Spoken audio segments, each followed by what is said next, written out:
Merci Florent Boudier. Florent.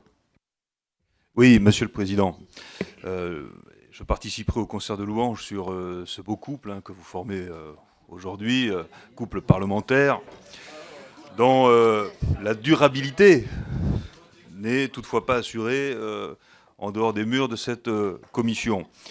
Euh, nos deux collègues l'ont dit, la France a pris une longueur d'avance sur la question de l'affichage environnemental. Et j'entends bien tout ce qui est dit autour de nos tables respectives sur le danger de parvenir à une sorte de complexité normative supplémentaire.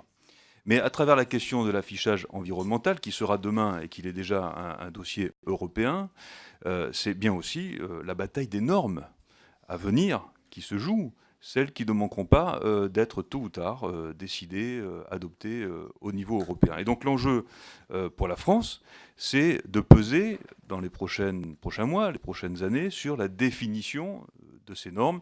C'est le travail que le gouvernement a mené sur la base du Grenelle et qui a fait l'objet d'un rapport du 21 octobre, et c'est le travail de votre mission d'information.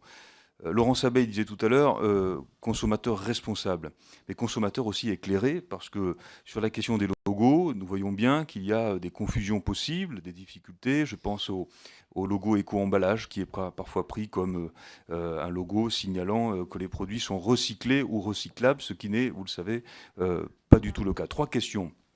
La première, quelles sont les analyses que vous ou les conclusions auxquelles vous parvenez à ce stade de votre analyse sur le verdissement de l'offre qui pourrait résulter de l'affichage environnemental, c'est-à-dire comment les process de production pourraient s'améliorer, limiter l'impact environnemental, la pression sur l'environnement due à l'adoption de normes nouvelles d'affichage environnemental. Deuxième question qui reprend celle de notre collègue Jean-Marie Sermier.